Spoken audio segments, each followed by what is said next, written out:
अक्सर जब आसमान में बिजली चमकती है तो हमें कहा जाता है कि आपको उस टाइम पे मोबाइल यूज नहीं करना चाहिए, लेकिन ये एक मिथ है।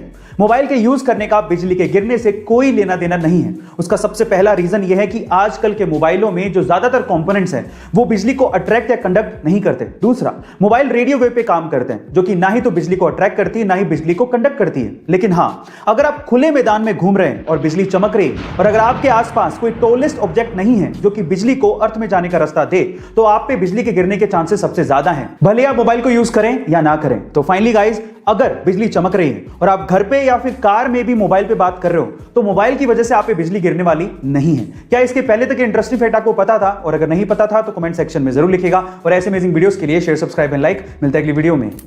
गाइस, अगर आपने हमारे सोलर सिस्टम के प्लैनेट्स को बड़े ध्यान से देखा है तो आपने जुपिटर के ऊपर ये लाल धब्बा जरूर देखा होगा। पर मेरा सवाल यह है कि आखिर ये लाल धब्बा है क्या? नहीं, ये कोई लाल चट्टान नहीं है, बल्कि ये 350 सालों तक, जी आप ठीक सुन रहे हैं, 350 सालों तक एक्टिव रहने वाला एक तूफान है। और इस तूफान का साइज इतना बड़ा है कि इसमें हमारी धरती तक पूरी की पूरी समा सकती है। गाइस, ये ह्यूमंस की जानकारी के हिसाब से अब तक का सबसे लंबा एक्टिव रहने वाला तूफान है। अर्थ पर 1994 में हैरिकेन जोन्स नामक एक तूफान आया था जो कि मात्र 31 दिनों तक ही एक्टिव था, जबकि यह तूफान 350 सालों से जुपिटर के ऊपर एक्टिव है। गाइस, आपको ये फैक्ट जान के कैसा लगा चैट सेक्शन में जरूर लिखिएगा। और ऐसे अमेजिंग वीडियोस के लिए यूट्यूब पे हमारे चैनल को सब्सक्राइब कर लीजिएगा। और अगर आप इंस्टाग्राम पे देख रहे हैं तो मुझे फॉलो करना मत भूलिएगा। मिलता है अगली वीडियो में।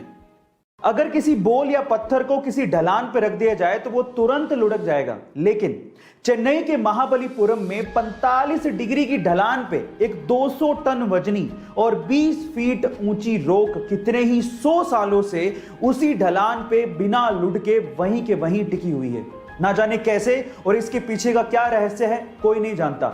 1908 में चेन्नई के गवर्नर ने उसी बड़ी रॉक को 7 हाथियों से खिंचवाने की कोशिश करी, लेकिन हाथी हार मान गए। पर वो रॉक अपनी जगह से टस से मस नहीं हुई। गाइस, उस रॉक का नाम है कृष्णा बटर बोल। आपको इस रहस्यमयी बोल के बारे में जान के कैसा लगा चैट सेक्शन में जरूर लिखिएगा। और ऐसे ही अमेजिंग वीडियोस के लिए यूट्यूब पे हमारे चैनल को सब्सक्राइब कर लीजिएगा। और अगर आप इंस्टाग्राम पे देख रहे हैं तो मुझे फॉलो करना मत भूलिएगा। मिलते हैं अगली वीडियो में।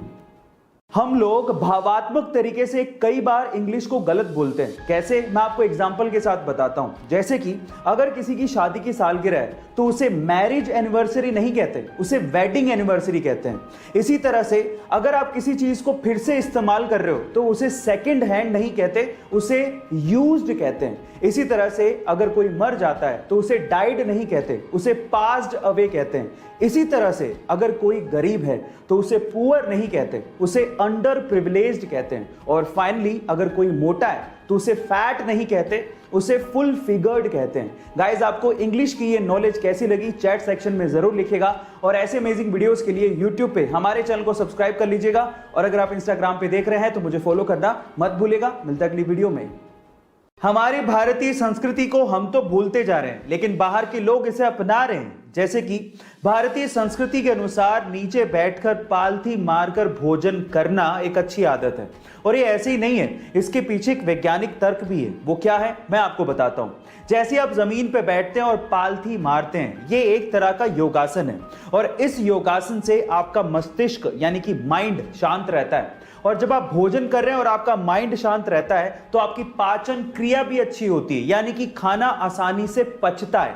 अब देखिए विडंबना, बाहर के लोग तो नीचे बैठ के खा रहे हैं और हम लोग डाइनिंग टेबल पे बैठ के खा रहे हैं। गाइस, आपका इसके बारे में क्या ख्याल है चैट सेक्शन में जरूर लिखिएगा। और ऐसे अमेजिंग वीडियोस के लिए यूट्यूब पे हमारे चैनल को सब्सक्राइब कर लीजिएगा। और अगर आप इंस्टाग्राम पे देख रहे हैं तो मुझे फॉलो करना मत भूलिएगा। मिलता है अगली वीडियो में।